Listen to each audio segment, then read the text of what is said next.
한 번만 우리 옆 사람하고 인사하겠습니다. 함께함이 힘입니다. 그렇게. 할렐루야.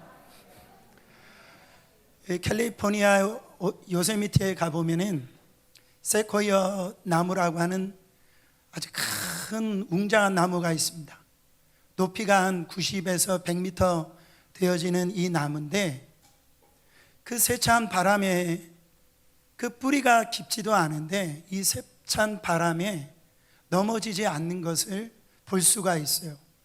그래가지고 그 식물학자들이 어떻게 해서 이 세코야 나무가, 이 엄청난 큰 나무가 쓰러지지 아니하는가 봤더니, 이 나무가 이 깊게 내리지는 않았지만 군집을 이루어가지고, 거기 보면 이 잔가지들이요, 그 나무와 나무 사이를 엉켜서 서로 나무를 지탱해 주기 때문에, 그렇게 폭풍우나 어떤 비바람이 친다 할지라도 이 나무가 쓰러지지 아니하고 곧게 그렇게 큰 나무가 되어졌다라고 하는 그 나무를 보면서 우리가 함께 하는 것이 힘이라는 거예요. 어떻게 보면 우리는 나 홀로 살 수 있을 것 같고, 다른 사람 도움이 없이 우리는 다 살아갈 수 있다라고 생각하지만, 우리는 태어날 때부터 지금까지 서로 돕고, 그 사람으로 인하여서 우리가 함께 지금 인생을 살아가고 있다라는 거죠. 사랑하는 성도 여러분, 이 나무는 그리스도인들의 신앙생활에 있어서 아주 중요한 비밀을 가르쳐주고 있다라는 거예요. 여러분, 이 나무들이 서로 쓰러지지 않게 하기 위해서 서로 지켜주듯이, 이 마지막 때를 살아가고 있는 서로 우리 존귀한 하나님의 성도들이 마귀의 이 공격에서 쓰러지지 아니하고, 이길 수 있는 것은 나 홀로의 이 힘으로는 안 된다라는 거예요. 우리가 함께 같이 우리가 서로 도와줄 때에 우리는 이 마지막 때를 승리할 수가 있다라는 겁니다. 여러분, 기도도 두 가지의 기도의 모습이 있습니다. 하나는 개인 기도고 또 하나는 합심 기도입니다.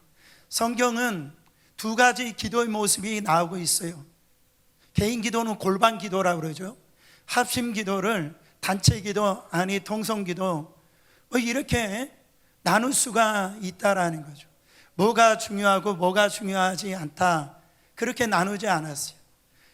각각 이 기도라고 하는 그런 이 방법을 개인 기도나 아니면 동성 같이 이 함께 합심 기도를 사용하는 데 있는데요.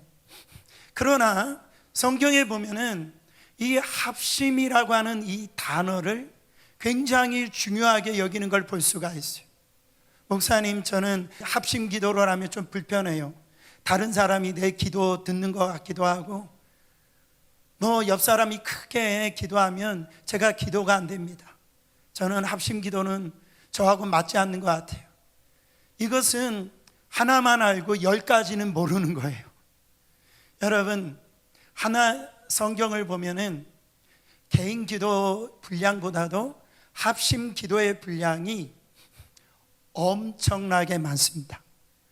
그래서 귀하기 때문에 이 합심이라고 하는 단어가 우리 가운데 주어지는 그런 무게감이 다른 거예요. 여러분, 합심하다는 말은 심포네오라고 하는 말인데, 일치하다, 어울린다, 조화가 된다, 이런 말이에요. 이 심포네오에서 이 심포니라고 하는 영어 단어가 나왔는데요. 여러분, 정말 이 독창이나 독주는 개인이 빛을 발하잖아요. 한 사람만 그렇게 이 칭찬을 받는단 말이에요. 높임을 받는다라는 거죠. 그러나 이 심포니 교향악을 보면은 한 사람만 잘해서는 안 되는 거예요. 다 같이 자기 위치에서 각자의 소리를 아름답게 내어줄 때 이 심포니, 일치, 조화, 그래서 감동을 받는 것이고, 또 이 함께 이 교향악이 단들이 함께 높임을 받는 겁니다. 모르세요? 네. 여러분, 이게 합심이라고 하는 단어가 우리 가운데 주어지는 의미가 대단합니다. 성경의 창세기 1장 28절에 보면은 하나님께서 천지를 만드시고 마지막에 인간을 이렇게 만드실 때 그때 뭐라고 성경에서 나오냐면 우리의 모양대로 우리의 성품을 따라 사람을 만들자. 우리의 형상을 따라, 자기의 형상을 따라 하지 않았어요. 천지 만물을 창조하시고 인간을 만드실 때에 성부, 성자, 성령 하나님이 조화로 함께 해서 자연을, 천지를 창조하시고 우리 인간을 만들어 주셨다라는 거예요. 여러분, 이 마음이 하나로 묶어지면요 엄청난 능력이 나타납니다. 두 사람이 합심하여서 기도하면 오늘 말씀에 하나님께서 반드시 들어주신다고 했어요.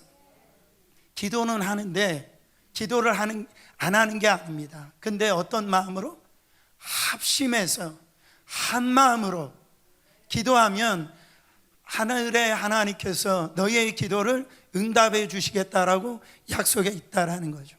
그러면 우리가 합심으로 기도할 때에 어떤 일이 일어나는가? 첫 번째로 성령 충만함을 경험합니다. 성령 충만함을 경험해요. 사도행전 2장에 보면은 이 사도들이요 거기에 있었던 모였던 120명의 사람들이 놀라운 것을 경험합니다. 바람과 같은 불의 여와 같이 갈라지는 불처럼 임하는 성령을 경험하는 거예요. 그 성령이 임할 때 각각의 사람들이 자기들이 알지 못하는 방언이 터져나오고 하나님의 크신 놀라운 일들을 그들이 복음을 간증하게 되어진 걸 볼 수가 있어요. 여러분, 그들이 성령의 세례, 성령의 충만함을 그 한 장소에서 동시에 다 받게 되어졌는데 그들이 받게 되어진 그 원인이 뭡니까? 예수님께서 이제 승천하시면서 내가 이 땅에 있는 것보다 아버지께로 가는 것이 너희에게 유익이다 말씀하시면서 내가 약속하신 것을 너희들은 유할 때까지 기다리라고 말씀하셨어요. 그것을 이 500명의 사람들 앞에 그 약속의 말씀을 하셨지만은 몇 명의 사람들이 120명의 사람들이 하나님께서 주실 그 약속, 그 예언이 유할 때까지 성취되어질 때까지 그들이 기간을 두고 기도한 게 아니었어요. 그들은요 전심으로 그들은 모여서 기도했다라는 거죠. 사도행전 1장 13절부터 14절 말씀에 보면 거기에 기다렸던 사람들의 명단이 나옵니다. 사도들이 나오고 그 14절에 가보면은 여자들, 예수님의 어머니 마리아, 예수의 아우들 같이 더불어 어떻게 했답니까? 마음을 같이하여 기도에 힘쓰는데 어떻게 기도했대요? 오로지 기도에 힘썼다라는 거예요. 여러분, 합심 기도의 능력이 뭐냐? 성령의 충만함을 받는 통로가 된다라는 거예요. 그럼 목사님 혼자 기도하면은 성령 충만함을 경험하지 못합니까? 아니에요. 경험할 수 있어요. 있지만은 함께 모여 기도할 때 성령이 강력하게 역사한다라고 성경의 약속이고 그게 표준이라는 거예요. 우리가 함께 모여서 기도할 때 내 스스로 경험할 수 없는 그 놀라운 영적인 사건들이, 성령의 사건들이 우리 가운데 일어난다라는 거예요. 이것을 성경에서 가르쳐주고 있다라는 거죠. 여러분, 여기에 120명의 사람들이 다 성령 세례를 받고 성령 충만함을 받는데 거기 보면 베드로나 요한이나 야곱이나 우리가 아는 이름들이 나오지만은 그 안에 무명의 사람들, 그 안에는요 믿음이 뜨거운 사람도 있었을 것이고 믿음이 뜨겁지 않은 사람도 있었을 겁니다. 거기는 뭐 경제적인 그런 모습들이 다 달랐을 거예요. 남자도 있었을 것이고 여자도 있었을 것이고, 거기에는요 나이 많은 사람도 있었을 것이고 나이가 적은 사람도 있었을 것이라는 거죠. 그런데요, 함께 기도할 때 베드로나 요한이나 야곱에게만 성령 충만함이 임한 것이 아니고 전혀 성경에 알려지지 않는 성도들조차도 똑같은 성령의 세례, 성령 충만함이 임했다라는 거예요. 오로지 함께 모여 기도하여 정말로 한 마음으로 기도할 때 여러분, 성령의 세례, 성령의 충만함의 역사가 일어난다. 요즘에 저의 기도 제목이 뭔지 아세요? 하나님, 우리 교회가 성령 충만한 교회 되게 해주세요. 우리 성도들이 성령 충만한 성도들 되게 하여 주시옵소서. 그냥 초대교회의 성도들만 부러워할 것이 아니라 우리 성도들이 정말 살아있는, 움직이는 하나님의 어떤 감격이 있는 그런 성령의 충만한 성도들이 되게 해달라고 그렇게 간절히 기도합니다. 한국교회가 부흥하던 시절이 있었어요. 그때 사람들이 시간이 널널해가지고 그래가지고 모였던 게 아닙니다. 열심히 모였던 게 아닙니다. 지금보다도 먹을 것이 없었을 때였어요.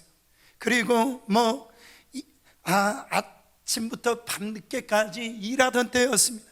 근데요, 금요일 날 되어지면은 정말로 많은 성도들이 교회에 모여가지고선 철야를 합니다. 사실 우리가 지금 철야 기도를 한다라고 그러는데 10시면 끝나잖아요. 제가 중학교, 고등학교 다닐 때만 해도 철야 기도를 새벽 4시까지 했어요. 그리고 1시간 쉬었다가 새벽 예배를 드렸단 말이죠. 무슨 에어컨이 있습니까? 에어컨이 어디 있어요? 땀이 그렇게 나는데도 불평하는 사람들이 없었어요. 그때는 신경통 환자가 없었을까요? 류마티스 이 걸린 사람들이 없었을까요? 그런데도요, 이런 의자에 앉는 것이 아니라 방석을 깔아놓고선 그게 뭡니까? 1시간이 뭡니까? 기도하다 조는 한이 있더라도 밤새워서 기도하고 그러다가 찬양하고 율동하고 그러면서 성령 받고 할렐루야. 그러니까 교회가 움직이는 거예요. 부흥을 하는 거예요. 근데 지금은 다 모든 것이 다 좋아요. 사람도 많이 모이는 것 같은데 여러분, 기도하는 자리에는 사람들이 모이질 않는다라는 거죠. 여러분, 우리가 어디에서 성령 충만함을 경험할 수 있습니까? 우리가 어떤 이렇게 회의의 자리에서 이렇게 토의하는 자리에서 성령 받을 수 있어요? 우리가 영화 보고 TV 보다가 성령 받을 수 있어요? 우리가 화요 중보기도 용사의 밤에 나오면, 우리가 새벽 기도에 나오면, 금요 성령 집회에 나오면 할렐루야. 여러분, 성령 충만함을 받을 수가 있다라는 거예요. 성령의 능력을 덧입을 수 있다라는 거죠. 여러분, 우리가 함께 모여 이렇게 기도하는 것을 소중하게 생각하시길 바랍니다. 성령께서 역사하실 수 있는 이 교회가 된 것을 우리는요 감사하시기를 바랍니다.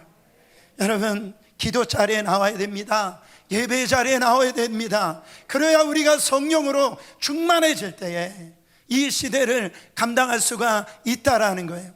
두 번째로, 사단의 권세와 싸움에서 승리를 한다라는 거죠.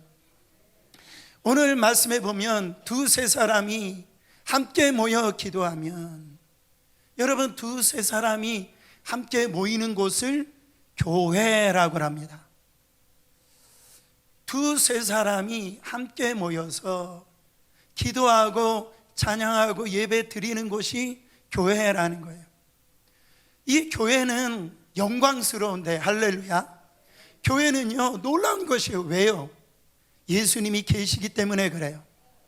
두세 사람들이 함께 모여서 기도하면 그곳 가운데 누가 함께 하신다고요? 주님이 함께 하신다라고 말씀하고 있어요. 아무리 작은 교회라 할지라도 예수 이름으로 모였기 때문에 그 힘이 대단하다라는 거죠. 마태복음 16장 18절 19절에 보면 성경에 너는 나를 누구라고 하느냐 베드로에게 질문했을 때 베드로가 주는 그리스도시요 살아계신 하나님의 아들이십니다. 바요나 시모나, 이건 너의 입에서 나올 수 있는 말이 아니다. 하늘에 하나님께서 너에게 알려주신 것이구나. 이제 너의 이름 이제는 베드로라고 바꿔라 이거예요. 거기에 이제는 너의 이름 반석 위에 내 교회를 세우리니 어떤 권세가, 음부의 권세가 이기지 못하리라. 무엇 내가 전국에서 열쇠를 내게 주리니 네가 땅에서 무엇이든지 매면 하늘에서 매일 것이요 네가 땅에서 무엇이든지 풀면 하늘에서도 풀리리라 하시고, 사랑하는 성도 여러분, 두세 사람이라도 누구의 이름으로? 천국 열쇠가 뭡니까? 예수의 이름. 다른 이름을 주시지 않았어요. 길이요 진리요 생명이신 그 이름, 모든 이름에 뛰어난 이름, 하늘에 있는 것이나 땅에 있는 것이나 땅 아래에 있는 것이나 모든 무릎을 예수의 이름으로 꿇게 하시고, 할렐루야. 그 이름으로 누구든지 기도하면 너희가 땅에서 만약에 매면은 하늘에서 매일 것이고, 너희들이 내 이름 천국 열쇠로 이 땅에서 내 이름으로 풀면은 하늘에서 풀리는 역사가 있을 것이다. 사랑하는 성도 여러분, 음부의 권세가요 교회를 절대 이기지 못합니다.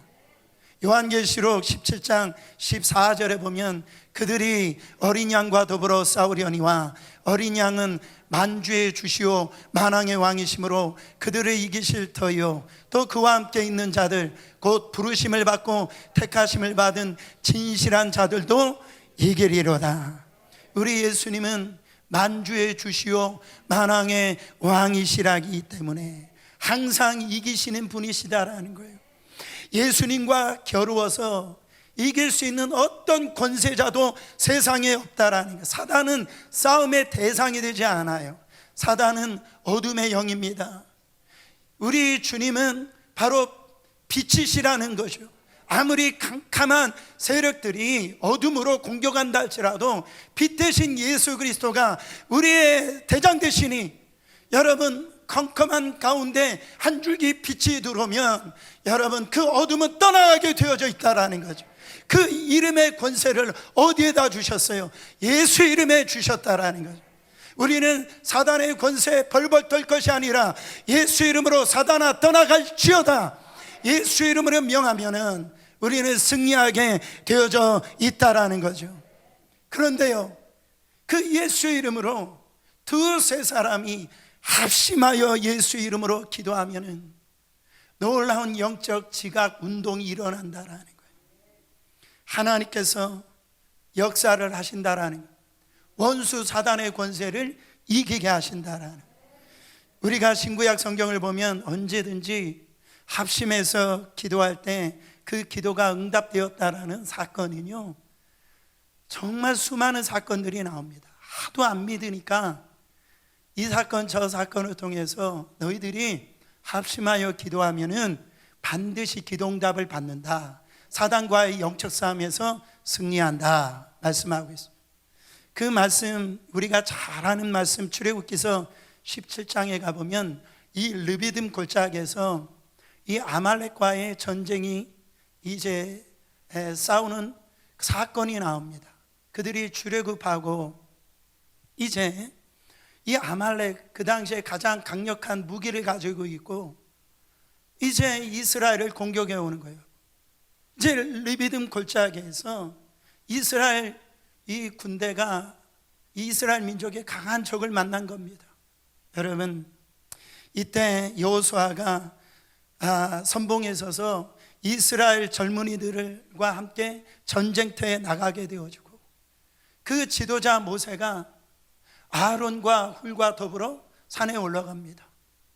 아론과 훌과 더불어 왜 산에 올라가는 거예요? 모세가 기도하려고 아론과 훌과 더불어 이 산에 올라가는 거예요. 근데 신기한 일이 일어나는 거예요. 모세가 손을 들고 기도하면은 그 여호수아의 이 군대, 그 젊은 사람들이 나가서 이 아말렉과 싸우는데 모세가 손을 들었을 때는 그 이스라엘 군대가 승리하게 되어지고 이 모세의 손이 내려오는 그 순간 그 젊은 사람들이요, 그 이스라엘의 젊은 사람들이 거기에서 죽임을 당하는 거예요. 그거를 지금 누가 다 보고 있습니까? 모세가 그거를 보고 있는 거예요. 자기가 손을 들고 기도하면 전쟁에서 이기는데 자기 눈앞에서 자기가 손을 내리고 기도를 안 하니까 지금 이 아까운 이 생명, 젊은이들이, 싸움에 나간 젊은이들이 목숨을 잃고 있는 것을 지금 보고 있는 겁니다. 그때 이 아론과 훌이 그 모세의 그 발을 들어주기 시작합니다. 여러분, 모세가 누굽니까? 정말 지팡이 하나 가지고선 10가지 재앙을 내리고 홍해를 건너고요, 정말 대단한 사람이죠. 그러나 이 아론이나 훌은요, 모세와 영적으로나 이런 그 능력으로나 볼 때 비교가 되어질 수 없는 사람이에요. 상대가 안 되는 사람입니다. 그런데 모세가 지쳐서 손을 계속 들 수 없는 데 문제가 있다라는 거예요. 왜 우리가 합심해서 기도해야 됩니까? 우리는 언젠가는요, 혼자서 스스로 기도할 수 없는 상황을 만날 수 있는 연약한 사람이기 때문에 그렇다라는 거예요. 여러분, 정말 손을 내리면 이스라엘 사람들이 죽어가는 것을 뻔히 보고 있습니다. 기도할 수 없는 상황을 지금 모세가 만났다라는 거죠. 이 아론과 훌이 들어줄 때에 거기에서 이 전쟁에서 승리하게 되어지는데, 저 사람 믿음 별로 없는데, 나보다도 영성이 없는데 내가 꼭 저 사람과 같이 기도하는 게 나하고 무슨 도움이 될까? 도움이 됩니다. 도움이 된다고요. 여러분, 저는 목사이기 때문에 여러분들을 위해서 기도를 합니다. 의심하세요? 어쩌면 여러분 자신보다도 제가 여러분들을 위해서 더 기도할 수 있어요. 저는 이번에 이 40일 그 릴레이 124 금식 기도를 제가 선포하면서 제가 작정을 하는 거예요. 제가 우리 성도들 위해서 더 기도해야 되겠구나. 더 많은 시간을 무릎을 꿇어야 되겠구나. 여러분, 그랬을 때 제가 지칠까요? 안 지칠까요? 큰 소리로 얘기하지 마세요. 여러분, 저를 너무 많이 신뢰하실 수도 있어요. 아, 목사님은 지치지 않을 거야, 괜찮을 거야, 끄떡 없어. 그렇게 생각하시는 분들은 기도 안 하셔도 됩니다. 그러나 우리 목사님도 지치실 수 있어. 우리 목사님도 힘들 수 있어. 내가 기도해야지, 내가 아론과 훌이 돼야지. 여러분, 이것이 놀라운 일이라는 거예요. 그때 이 영적 전쟁, 사단의 음비의 권세를 이기는 역사가 일어난다라는 거예요. 여러분, 교회는 한 사람이 잘나서 되는 게 아니에요. 교회는 부족하더라도, 연약하더라도 함께 손을 들어줄 때에 믿음의 역사가 일어나고 교회는 승리하게 되어지는 겁니다. 여기에서 자신할 수 있는 사람 누가 있어요? 모세도 손을 내렸다니까요. 여러분, 누군가가 나의 손을 들어줘야 됩니다. 내가 중보 기도 파트너가 되어줘야지. 그런 움직임이 있어야 됩니다. 승리하기 때문에 그래요. 사랑하는 성도 여러분, 어떤 아말렉이 공격한다 할지라도 우리가 함께 합심하여서 기도하면은 어떤 영적 전쟁에서도 승리할 수 있음을 믿으시기를 바랍니다. 마지막으로 상상을 뛰어넘는 방법으로 하나님은 역사하신다라는, 우리가 함께 연합해서 기도할 때 이런 놀라운 역사가 일어난다. 사도행전 12장에 가보면은 이 정치적인 목적으로 이 헤롯이라고 하는 이 왕이 예루살렘 교회를 핍박합니다. 핍박하는데 그때 이 야고보 사도를 갖다가 이 칼날로 목베임을 당하게 만들어요. 그 야고보 사도 예루살렘 교회에 정말 지도자 중에 한 사람인데 순교하게 되어집니다. 그것을 유대인들이 너무 좋아하는 거예요. 그래서 자기의 정치적인 그 욕망, 야망을 이루기 위해서 이 헤롯이 이 베드로를 감옥에 잡아들입니다. 잡아들이고 이제 6월절 지난 이후에 바로 베드로를 이제 죽인다라고 그들에게 선포를 하는 거예요. 여러분, 지금 한번 생각을 해보세요. 예루살렘 교회는 가장 기둥이고 가장 상징적인 이 베드로를 잡아다가 이 감옥에 잡아 들어갔으니까 이 상황 속에서 기뻐할 수 없는 무리들이 있죠. 그 무리들이 누굽니까? 바로 예루살렘 교회 성도들이에요. 성도들이 지금 어떻게 보면 담임 목사가 감옥에 잡혀 들어간 거죠. 그들은 두 가지 이유에서 지금 아주 벼랑 끝에 선것 같은 위기를 맞은 겁니다. 첫 번째로 베드로가 죽으면 예루살렘 교회는 구심점을 잃어버린 거예요. 사도 중에 사도, 정말로 그가 설교할 때 3,000명, 5,000명이 죽게 돌아오는 그런 영적인 이 지도자, 예루살렘 교회의 구심점이 되어진 그 베드로가 이제 그 감옥에서 죽는다라고 생각해 보세요. 이거는 교회적으로 위기 아닙니까? 두 번째로 베드로가 죽는다는 것은 뭘 의미하느냐? 그 다음 차례가 자기들이라는 것을 그들도 잘 알고 있었어요.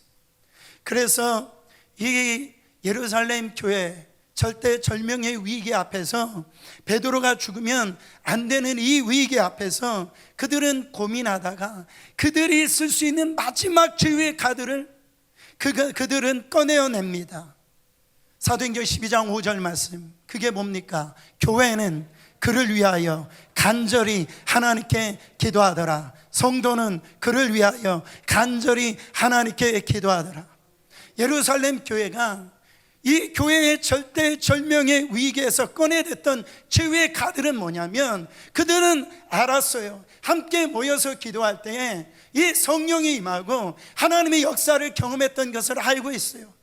그들은 결국은 기도였다라는 거죠. 함께 모여서 마지막 정말 승부를 거는 것이 기도였다라는 거죠. 자, 그러면 제가 여러분들에게 하나의 질문을 드리고 싶어요. 베드로가 잡혀 있을 때 이렇게 간절히 기도했다라고 한다면, 그러면 먼저 순교한 야고보 이 목사님이 감옥에 잡혀 있고 순교하기 전에 예루살렘 교회 성도들이 기도했을까요? 기도하지 않았을까요? 기도했겠죠. 기도했겠죠. 우리 야고보 사도가 지금 어려움에 처해져 있습니다. 감옥에 잡혀 있습니다. 이 야고보 사도가 건강하게 감옥에서 나오게 해주세요. 살려주세요. 어떤 사람은 교회에서 기도했을 것이고, 어떤 사람은요 재판장에 가서도 기도했을 것이고, 어떤 사람은 마지막 사형장에 가서도 가기까지 하나님 저 칼을 무뎌지게 해서 야고보 사도를 살려달라고 기도했을 것입니다. 그런데 야고보 사도가 어떻게 됐어요? 처형을 당합니다. 순교를 당하게 됐어요. 그때 예루살렘 성도들이 실망이 컸을까요? 안 컸을까요? 실망이 아마 컸을 거예요. 근데 얼마 뒤에 그들이 가장 믿고 있는 이 베드로 사도가 또다시 체포되어서 죽는다는 겁니다. 자, 상식적으로 우리가 생각을 해보면 야고보 사도를 놓고 그렇게 기도했는데 결국은 야고보 사도가 죽었단 말이죠. 그들은 그런 경험을 했어요. 그러면 이제 똑같은 상황이 이 베드로 사도에게 있었다라고 한다면 그들이요 베드로를 위하여 합심해서 기도할 용기나 명분을 얻을 수 있었을까요? 그렇잖아요. 그렇게 기도하지 않을 줄 알았는데 이 예루살렘 교회 교인들이요 다시 모여서 베드로를 위하여 흩어진 마음이 아니라 한 마음으로 기도하기 시작했다라는 거죠. 도대체 무슨 마음일까? 야고보 사도를 위해서 기도했을 때 전혀 기도 응답을 받지 못했는데 그들이 무슨 마음으로 베드로를 살려달라고 기도했을까? 여기에서 합심 기도를 드리는 사람에게 아주 중요한 기도의 원리가 나옵니다. 여러분, 본질적인 메시지가 숨어 있어요. 지금 이들의 마음에는 어떤 것이 있냐면, 지금까지 우리에게 하나님께서 어떻게 응답하셨든지 간에 예루살렘 교회 성도들, 그래도 나는 주님을 신뢰합니다, 그 마음으로 기도했다라는 거예요. 여러분, 따라합시다. 응답보다는 주님 의지함이 먼저입니다. 우리는 지금까지 어떻게 기도했냐면, 내가 원하는 대로 기도했더니 응답이 되어지면 계속 기도하는 거예요. 근데 기도했는데 내가 원하는 대로, 내가 생각하는 대로 하나님이 역사해 주시지 아니하면 기도를 멈추게 되어지는, 실망하고 돌아서서 하는 말이 하나님이 안 계시나 봐.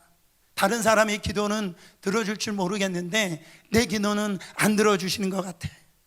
여러분, 기도는 내가 원하는 것을 얻기 위하여 동전을 마치 이 자판기에다 집어넣고 거기에서 뭔가 얻을 것을 구하는 것이 기도가, 참다운 기도가 아닙니다. 기도는 내가 하나님을 더 의지하기 위해 가까이 나가는 내 마음의 표현이에요. 내가 원하는 것을 하나님 앞에 어떤 거래를 하나님 앞에 걸고 그것을 빼앗아 오기 위해서 기도하는 것이 아니에요. 여러분, 어떤 마음? 나는 주님을 신뢰합니다.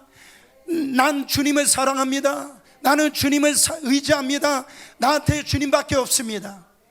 여러분, 이번에 우리가 40일 릴레이 금식 기도하면서 저는 물론 10가지 기도 제목을 놓고 우리가 기도하지만 저의 본심은 이겁니다. 아버지 품으로 돌아가자라는 거예요.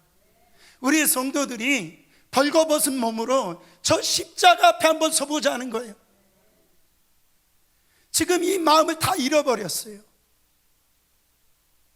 정말 이번 기회에 그런 마음이 회복되어지기를 원한다라는 거예요. 기도하다가 아버지의 마음을 경험하고, 나는 다른 어떤 것보다도 나는 하나님을 신뢰합니다. 나는 하나님만을 바라봅니다. 하나님을 의지합니다. 기도 응답 되어지지 않거든. 하나님이 무슨 뜻이 있겠지, 무슨 생각이 있겠지, 무슨 계획이 있겠지. 그렇지만 나는 더 하나님 앞에 가까이 갑니다. 더 하나님 앞에 나는 서기를 원합니다. 그런 시간이 되길 원합니다. 그런데 예루살렘 교회들은, 여러분, 베드로 사도를 위해서 합심해서 그 마음을 다해 기도합니다. 하루가 지나고 이틀이 지나고 해도 기도 응답이 되어지지 않아요. 결국 이 헤롯이 베드로를 공개 처형하는 날이 그 다음 날이 왔어요. 하루만 지나면 베드로가 처형을 당하는 거예요.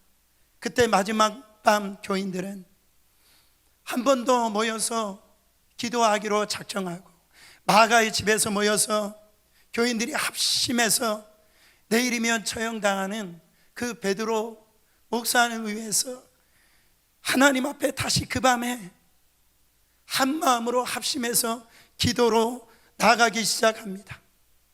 근데 성경에서 그 사도행전 12장에 보면은 두 가지 모습이 오버랩이 되는 걸 볼 수가 있어요. 하나는 베드로 사도를 위해서 간절히 기도하는 모습이 있는가 하면은, 한 장면은요, 다음 날에 자기가 이제 처형당할 것을 아는 베드로가 거기 감옥에서 자고 있는 모습이 나옵니다. 자고 있는 모습이 나와요. 근데 여러분 생각을 해보세요. 내일 이게 죽게 되어졌는데 베드로 사도가 깊은 잠에 빠졌다라고 그랬어요.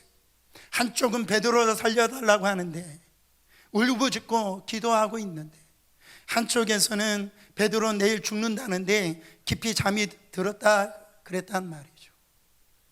아니, 베드로 사도가 더 기도해야죠. 목사가 더 기도해야죠. 장로님이 더 기도해야죠. 안수 집사님들이 더 기도해야죠. 권사님들 더 기도해야죠. 자빠져 자고 있으면 되겠어요? 성도들이 기도하게 해놓고, 그렇지 않습니까? 하도 답답하니까 하나님의 천사가 나타나가지고 자고 있는 이 베드로 옆구리를 갖다가 툭툭 칩니다. 일어나라는 거죠. 잘 때가 아니다라는 거예요. 그 당시의 상황을 성경에서 묘사를 하는데, 그 베드로가 중범죄이기 때문에 그 감옥의 상황이 어땠냐면, 이 병사 4명을 내조로 해서 합치면 16명이 철통으로 그 감옥을 지킵니다. 그리고 이 베드로 사도를 갖다가 다 꽁꽁 묶어요. 그 옥새로 쫙 꽁꽁 묶습니다. 그리고 좌우에 지키는 사람이 함께 베드로 같이 자는 거예요. 근데 이 천사가 나타나가지고 툭툭 치면서 나를 따라오라고 그래요. 근데 그때 베드로가 이게 꿈인지 생신지 막 그런 가운데, 이 천사가 나오는 말에 그냥 따라가는데 신기한 일이 일어나요. 베드로가 이렇게 그 발에 착고가 있었던 이 착고가 그냥 부러지기 시작합니다. 그리고 이 감옥에 있는 이 문이요, 스르륵 열리기 시작하는 거예요. 아니 16명의 군사들이요, 베드로가 지금 나가고 있는데 꼭 투명인간 취급을 하듯이 아무런 저지를 하지 않는 거예요. 거기에서 이렇게 나오는데, 베드로가 그 감옥에서 나와서 이 찬바람이 들어오니까 그제서야 하나님의 천사가 나를 도우셨구나, 하나님께서 역사해 주셨구나. 베드로가요, 그 밤에 나와가지고 내가 어디로 갈까 했는데, 베드로가 아마 성도들이 나를 위해서 기도하고 있겠지, 그 마가의 집으로 이 베드로가요 가는 걸 볼 수가 있어요.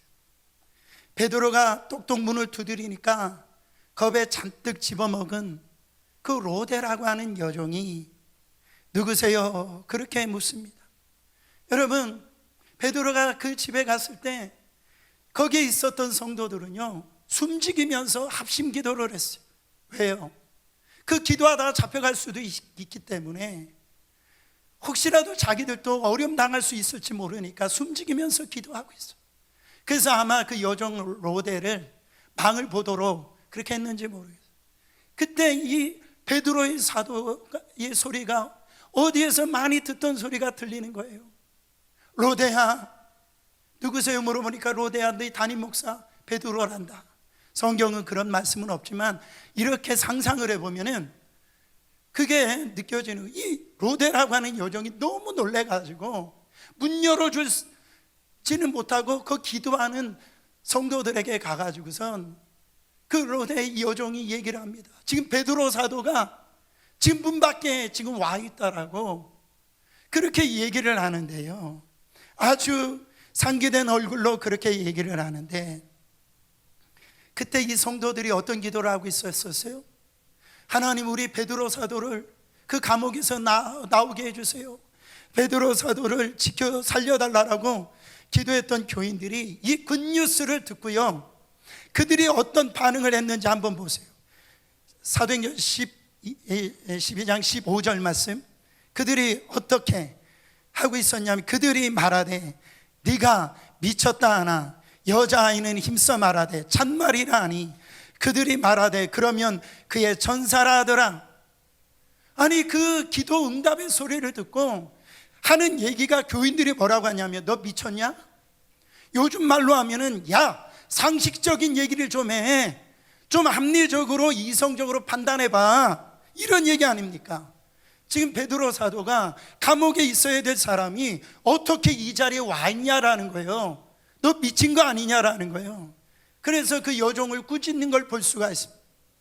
그 아이가 눈 동그랗게 뜨고 진짜 나가보라고, 베드로 사도가 와 있다라고. 그때 몇 명 중에 그러면은 혹시 베드로를 지키는 천사가 온 게 아니냐, 누군가가 그 얘기를 합니다. 이스라엘 사람들, 유대인들은 사람이 죽으면 그 보호하는 천사가 나타난다라고 믿고 있었어요. 이 얘기는 뭡니까? 아, 베드로가 이미 죽었구나. 그래서 베드로 천사가, 지키는 천사가 지금 밖에 왔나 보구나. 그렇게 생각하고요, 급히 문을 딱 열었는데 누가 있었어요? 베드로 사도가 그 문 앞에서 있는 겁니다. 깜짝 놀라서 이게 어떻게 된 일입니까? 그랬더니 이 베드로 사도가 그 자초지경을 기도하던 그 성도들에게 다 이야기를 전합니다. 그 전후 사정을 들었던 이 교인들이 그제서야 하나님을 찬송하고 하나님이 자기들의 기도에 응답하여 주신 그 하나님을 높이 높이 찬송하면서 그거를 믿지 못했던 자기 자신을 부끄러워하고 있는 겁니다. 사랑하는 성도 여러분, 마가의 집에서 베드로를 살려달라고 기도했던 예루살렘 교인들이 여러분 왠지 거울로 보는 우리의 모습 같지 않습니까? 베드로 좀 살려주세요 이렇게 간절히 기도해서, 근데 우리의 마음 한편으로는 무슨 생각이 있냐면, 무슨 설마 우리가 기도한다라고 이렇게 얘기는 하지만 설마 이 무시한 그 감옥에서 베드로 사도가 빠져나올 수 있겠어? 그런 마음의 의심이 한쪽 구석에 있었다라는, 또 한쪽에는 하나님이 설마 응답은 하실 수 있을지 모르겠지만은 응답하셔도 이 상식적인 범위 내에서 응답하시겠지.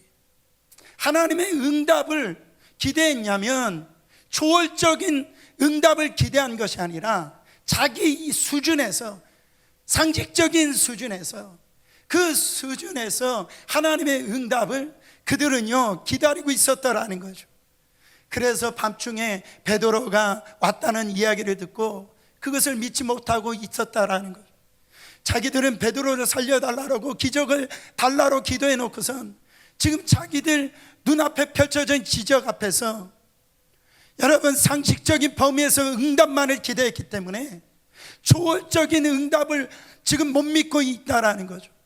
여러분 에레미야서 32장 27절에 하나님을 자기 자신을 이렇게 소개했습니다. 나는 여호와여 모든 육체의 하나님이라 내게 할 수 없는 일이 있겠느냐 말이에요. 하나님은 능치 못할 힘이 없다라는 거예요. 우리가 합심해서 기도하면 여러분 우리가 홀로 기도할 때는 의심이 있을 수 있어요. 그리고 기도한다고 했을 때 하나님의 기도의 응답을 내 수준에서, 내가 생각하는 그 수준에서 머물 수 있어요. 하나님이 못하실 일이 있겠느냐? 우리가 합심해서 기도하고 주님 앞에 나아가면 여러분 지금 이 순간도 우리의 상상을 초월해서, 우리의 환경을 초월해서, 우리의 이성을 초월해서 응답해 주시는 하나님을 믿으시기를 바랍니다. 말씀을 정리하면서 우리가 인생의 벼랑 끝에 섰을 때, 그때 혼자 기도하지 마시고 두세 사람이 함께 기도하면 응답이 되어진다라는, 부부가 함께 기도하세요. 우리 자녀들과 함께 기도 파트너가 되세요. 역사가 일어납니다. 이번 시간에 내가 목사님 나는 별 볼 일이 없습니다. 내가 무슨 지금 상황이 이런데 내 기도를 뭐 도움이 되겠습니까? 그렇게 생각하지 마세요. 내가 하나님 앞에 기도 파트너가 되리라. 내가 주님과 함께 기도하는 자가 되리라.